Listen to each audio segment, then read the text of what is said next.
नमस्कार दोस्तों, मैं हूं तुषार गौतम और आपका हमारे इजी सॉल्यूशन क्लासेस में एक बार फिर से स्वागत है। आज की क्लास में हम क्रैमर्स रूल पढ़ेंगे। आइए शुरू करते हैं।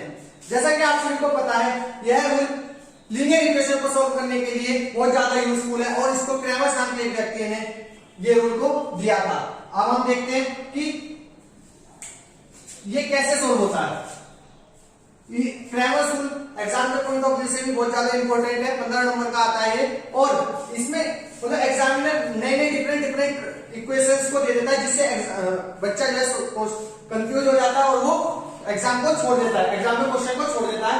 बाकी हम देखते हैं, आज हम लास्ट में वीडियो के लास्ट में देखेंगे कि एग्जाम में किस किस प्रकार से क्वेश्चन को पूछा जाता है। ठीक है, मैं आज सभी टिप्स को बताऊंगा और बहुत ही आसान तरीके से हम इसको समझेंगे। ये मैं एक लीनियर इक्वेशन को ले लेता हूं, 3 वेरिएबल की इक्वेशन ले लेता हूं मैं। x माइनस वाई प्लस का 2z इक्वल्स टू 2 माइनस का x प्लस का 2y प्लस का 3z equals to 3x minus का 3y माइनस का 4z इक्वल्स टू 4। ठीक है, मैंने एक लीनियर इक्वेशन, 3 लीनियर इक्वेशन लेनी है और ये मैट्रिक्स का एक पार्ट है, तो इसलिए हम इसको मैट्रिक्स के टिप्स पे हम इसको सोल्व करेंगे। हम पहले इनसे 2 मैट्रिक्स बनाएंगे और फिर x और y और z की वैल्यू को फाइंड करेंगे क्रैमर्स रूल की मदद से। आइए करते हैं कि क्रैमर्स रूल का सबसे पहला मेथड क्या होता है कि हम इसको मैट्रिक्स में कन्वर्ट करेंगे। सबसे पहले आप क्या करेंगे, लीनियर इक्वेशन को आप मैट्रिक्स में कन्वर्ट करेंगे। तो आइए मैट्रिक्स बना देते हैं। मैं मैट्रिक्स बनाता हूं, एक ए मैट्रिक्स बनेगी 1 माइनस 1, सभी कांस्टेंट वैल्यू को आप सेम पोजीशन में लिखिए। 1 minus 1 plus 2 minus 1 plus 2 plus 3, तो minus 1 2 3 3 minus 3 minus 4 3 minus 3 minus 4। ठीक है, अब एक ये जो हमारी क्वेश्चन के बाद वैल्यू है, ये हमारी एक मैट्रिक्स बन जाएगी जिसका हम नाम दे देंगे बी। आप इसको कुछ भी नाम दे सकते हैं, जरूरी नहीं कि मैं ए बी दे रहा हूं तो आप भी ए बी दें। D E F X Y Z कुछ भी आप दे सकते हैं। मैंने एक मैट्रिक्स मान लिया बी, मुझे वैल्यू किसकी फाइंड करनी है, एक्स वाई जेड की। तो मैं सबसे पहले ए का मोड निकालूंगा। आइए ए का मोड निकालते हैं, किस प्रकार से हम ए का मोड निकालेंगे। ठीक है, थोड़ा सा स्पेस छोड़ देता हूं जिसमें हम वैल्यू को लिखते हैं। तो मैं यहां से लिखता हूं ए का मोड। ए का मोड कैसे निकालेंगे, आप सबसे पहले प्लस माइनस प्लस कर देंगे। तो मैं पहले 1 को बाहर रखूंगा, अंदर ब्रैकेट में क्या करूंगा, ये कॉलम और रो को हाइड कर दूंगा। फर्स्ट रो फर्स्ट कॉलम को हाइड कर दूंगा, बाकी इसकी मल्टीप्लाई इससे माइनस इसकी मल्टीप्लाई इससे। तो देखो माइनस 4 की मल्टीप्लाई 2 से, तो माइनस का 8। फॉर्मूले में माइनस होता है 3 3 जा 9 माइनस का, तो फॉर्मूले में भी माइनस है, माइनस वैल्यू में भी है, तो प्लस का 9। ठीक है, ये ब्रैकेट क्लोज कर देंगे। सेकंड वैल्यू को देखेंगे हम, माइनस का 1 है, माइनस ही ऊपर है तो माइनस माइनस प्लस का 1, तो प्लस का 1 बाहर आ गया। अब प्लस का 1 बाहर ले लेंगे तो अब ये second row first row second column की वैल्यू है, तो सेकंड कॉलम फर्स्ट रो का ऐड कर देंगे, बाकी इसकी मल्टीप्लाई से इसकी मल्टीप्लाई से, तो माइनस माइनस प्लस 4 माइनस 3 3 जा 9। ठीक है, अब प्लस का 2 बाहर, अब ये कॉलम और रो हाइड हो जाएंगे, माइनस 3 माइनस 1, तो माइनस प्लस का 3 माइनस का 6। आगे बात समझ, ये करना आ गया सबको। ठीक है, सबसे आसान है ये। अब हम करेंगे नेक्स्ट, आगे सोल्व करते हैं इसको। देखिए माइनस 8 प्लस का 9, तो प्लस का 1 आएगा। 1 की मल्टीप्लाई 1 से, तो 1 ही आ गया। माइनस का 5 आ गया, 1 की 1 से मल्टीप्लाई कर देंगे तो माइनस का 5 हो गया। प्लस माइनस का 3 और प्लस का मतलब मल्टीप्लाई 2 की हो जाएगी माइनस 3 में, तो माइनस का 6 हो जाएगी। ये बात समझ आ गई। अब इसको हम सोल्व कर देंगे, माइनस का 11 और प्लस का 1, तो माइनस का 10 हो गया। ये क्या हो गया, ये माइनस का 10।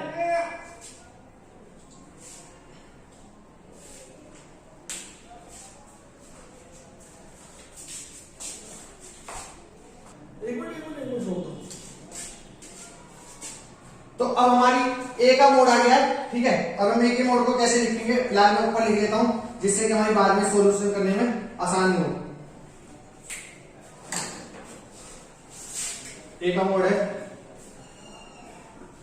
माइनस का 10। ठीक है, अब हम आगे बढ़ेंगे, हम क्या करेंगे, A1 का मोड निकालेंगे। तो A1 का मोड में A1 के लिए पहले हम क्या करेंगे, उसकी मैट्रिक्स बनानी पड़ेगी हमें। A1 की मैट्रिक्स बनाएंगे हम। ओरिजिनल मैट्रिक्स का एज इट इज लिख दीजिए। ओरिजिनल मैट्रिक्स मेरी ये है ए की ए वाली, और 1 की बात हो रही है तो आप ध्यान रखिए 1 की बात हो रही है मतलब फर्स्ट कॉलम को आप छोड़ देंगे, मतलब फर्स्ट कॉलम को छोड़ के बाकी ओरिजिनल मैट्रिक्स सेम लिख दीजिए।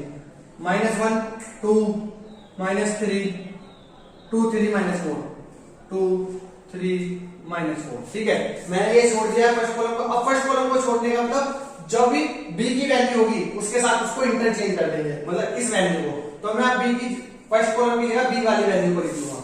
तो मैं लिख लेता हूं 2 3 4 2 3 4। ठीक है, आपने हमारे चैनल को अगर सब्सक्राइब ना किया हो तो प्लीज सब्सक्राइब कर दें। अब A1 का मोड निकालेंगे।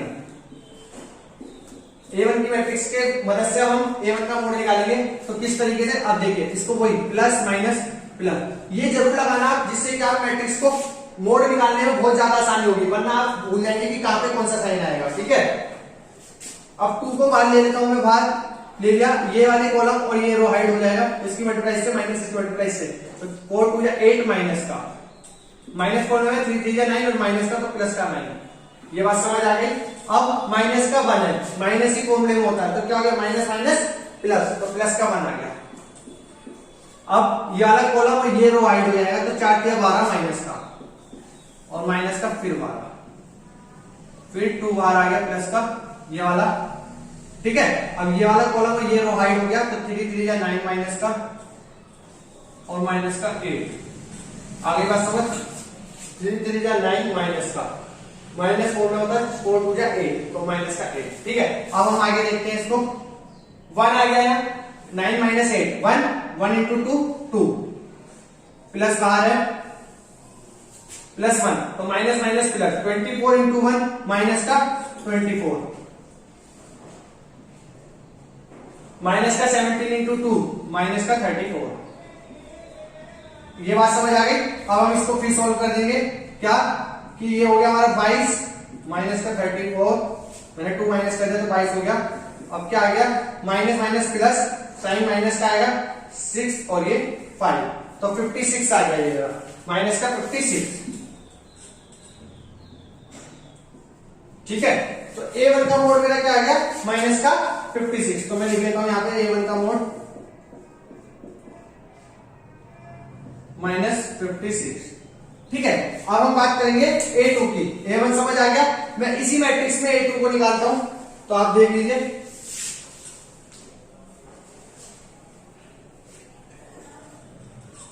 मैट्रिक्स पे वाली को रफ कर देता हूं मैं, दूसरी मैट्रिक्स बनाएंगे दोबारा, क्योंकि A2 का मोड निकालने के लिए मेरे को A2 की मैट्रिक्स चाहिए। ठीक है, अब A2 की मैट्रिक्स बनाते हैं। मैंने बात करी, अब हम किसकी बात कर रहे हैं A2 की, तो 2 का मतलब सेकंड कॉलम, मतलब 2 कॉलम को आप इग्नोर करेंगे, बाकी सेम ओरिजिनल मैट्रिक्स को आप वहां पर लिख लेंगे। तो लिखता हूं 1 -1 3 1 -1 3 2 3 -4। सही है, अब कॉलम सेकंड को मैंने इग्नोर करवाया, तो अब आप क्या करेंगे, उसको बी के साथ इंटरचेंज कर लेंगे, मतलब आप बी की वैल्यू को सेकंड कॉलम पे लिख लेंगे। तो हम लिख लेते हैं 2 3 4।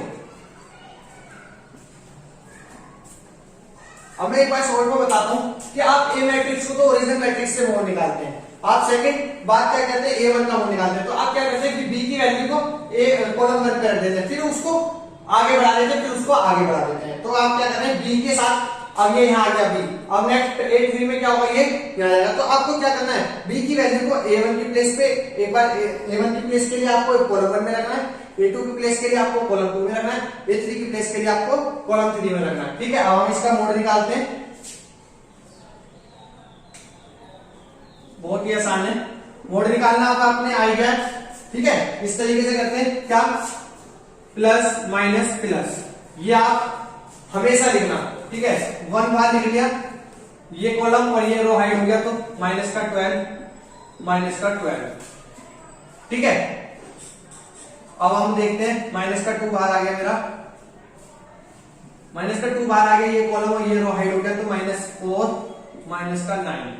फिर प्लस का 2 बाहर आ गया, तो ये गया माइनस का 4, माइनस का 9। आगे बात समझ। अब हम करते हैं माइनस का 24 इंटू 1 माइनस का 24, माइनस का 5 इंटू माइनस का 2 तो माइनस का 10, वो सॉरी प्लस का 10 है ना। कैलकुलेशन आप एक बार चेक कर लेना। माइनस माइनस प्लस 30 तो 30 माइनस का 26, तो उसे मैं मल्टीप्लाई करूंगा तो 26। ठीक है, अब क्या होगा माइनस का 14 माइनस का 26, तो ये क्या होगा माइनस का 14। तो a2 की वैल्यू क्या है मेरी माइनस का 14। तो अब मैं लिख देता हूं a2 के मोड की वैल्यू क्या है, a2 का मोड है हमारा 14।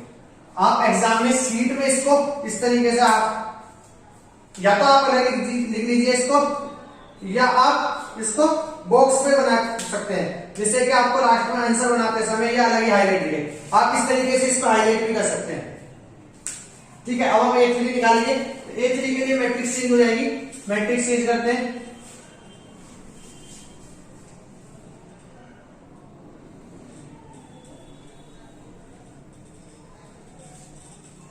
यूनिवर्सिटी एग्जाम में 15 मार्क्स का पूछा जाता है और बहुत ही सिंपल होता है, बहुत आसानी से हमारे 15 मार्क्स अचीव हो जाते हैं। तो इसलिए इसको बिल्कुल भी नहीं छोड़ेंगे आप।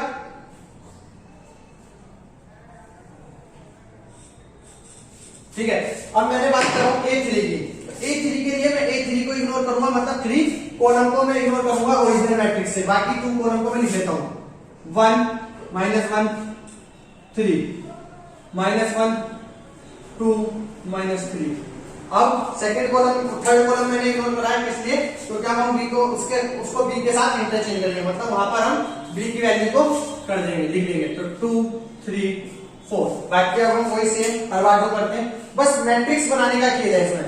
जिसने मैट्रिक्स सही बनानी, बाकी उसको सोल्व करना तो आता ही है। तो हम a3 का मोड निकालेंगे।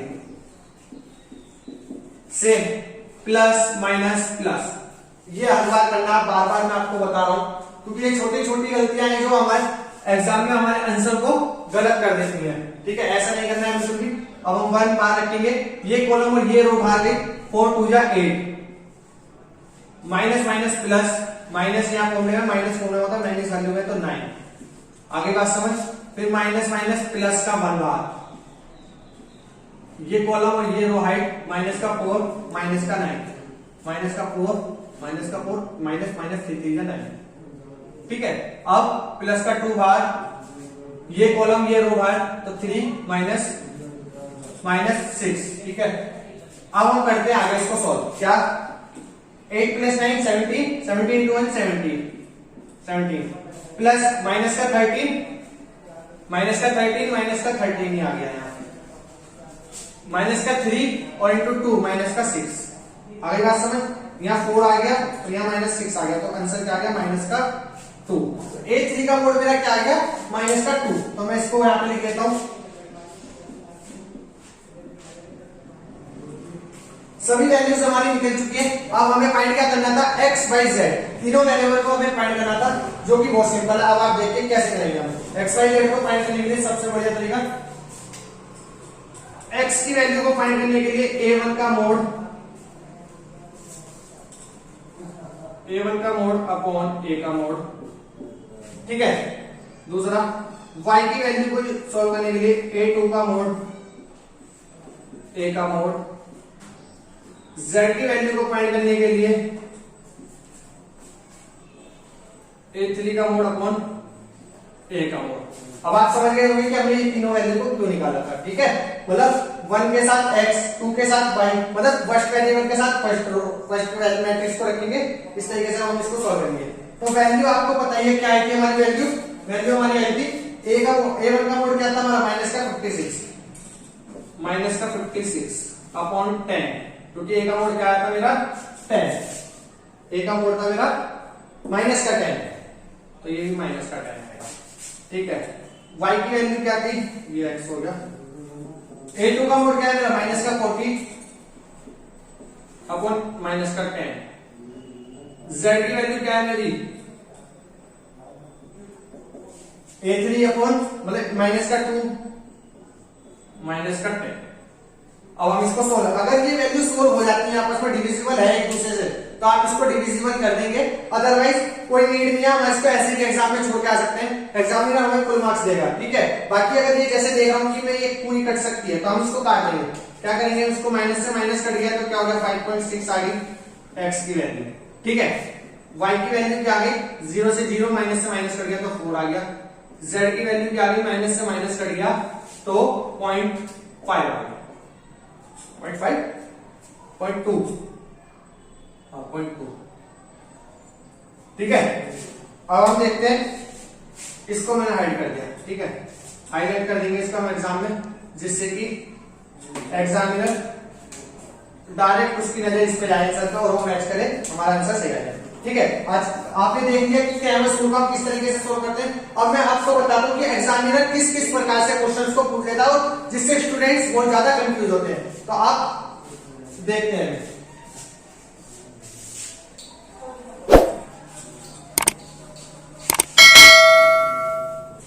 यहां पर लिख देता हूं मैं, मान लीजिए एग्जामिनर बोल देगा x1 plus 2x2 plus minus 3x3 equal to 2, minus का 2 है यहां, ठीक है। एक बोल दिया उसने plus 3x2 4x3 equal to 6, ठीक है। एक बोल दिया उसने 3x1 माइनस का 2x2 इक्वल टू 8, ठीक है। अब बच्चा सोचेगा कि हमने तो एक्स वाई जेड से सीखा था, तो अब यहाँ क्या हुआ x1 x2 x3 आ गए, तो वैल्यू को क्या कर दिया एग्जामिनर ने कंफ्यूज करने के लिए चेंज कर दिया। बाकी ये x1 x2 x3 सेम बात है, तीनों वेरिएबल है, हम उसमें x y z को सोल्व कर लेते हैं, यहाँ हम सोल्व किसे करेंगे x1 x2 x3, ठीक है। तो आप समझ गए इस चीज को। दूसरी बात, बच्चा यहाँ कंफ्यूज हो जाता है कि यहाँ तो x1 की और यहाँ x3 की वैल्यू ही नहीं रखी एग्जामिनर ने, तो वो क्या करता है, वो कहता है ये क्वेश्चन ही गलत है। तो ऐसा नहीं है, आपको मैट्रिक्स किस प्रकार से बनानी है मैं इसको मैट्रिक्स बना के दिखाता हूँ। देखिए बहुत आसान मैट्रिक्स है, मैंने बताया a की वैल्यू को निकालेंगे, तो यहां से कांस्टेंट क्या है 1 2 -3, ठीक है। अब यहां से कांस्टेंट x1 की वैल्यू कुछ भी नहीं है, तो हम क्या करते हैं उसको 0 मानते हैं, क्या मानते हैं 0 मानते हैं। तो आप इस चीज को ध्यान रखिएगा, कोई भी वेरिएबल की वैल्यू नहीं है गिवन तो आप उसको 0 मानेंगे हमेशा, क्या मानेंगे 0। तो यहाँ 3 और यहाँ 4, ठीक है, यहाँ 3 यहाँ -2 और यहाँ x3 की वैल्यू नहीं है तो 0। b की वैल्यू क्या है 2 6 8, सॉरी b है, ठीक है। तो अब आप इसको सोल्व कर लेंगे आगे, सेम मेथड से इसको सोल्व करना है। बस मैं थोड़ा सा ये आपको कंसेप्ट कर दिया करता था कि मैट्रिक्स अगर इस तरीके से आ जाती है, कोई भी वेरिएबल चेंज हो जाते हैं, जरूरी नहीं है x1 x2 x3 ही आए, यहाँ a b c भी आ सकता है, ठीक है, यहाँ x y z भी आ सकता है। तो आपको इस तरीके से ही सोल्व करना है, ठीक है, समझ आ गया। और अगर किसी भी वेरिएबल की वैल्यू गिवन नहीं है तो आप उसको 0 मानेंगे, अपनी तरफ से उसको इग्नोर नहीं करेंगे, समझ आ गया। ग्रामर रूल आपने आज की क्लास में देखा, ठीक है। आज की क्लास में सिर्फ इतना ही, मिलते हैं नेक्स्ट वीडियो के साथ। जब तक के लिए आप घर पर ही रहिए और स्वस्थ रहिए। और हमारी वीडियो को लाइक एंड शेयर जरूर कीजिए और चैनल को सब्सक्राइब कीजिए और बेल आइकन को प्रेस करना बिल्कुल ना भूलिए, जिससे कि आप हमारी वीडियो को सबसे पहले देख सके। धन्यवाद, जय हिंद।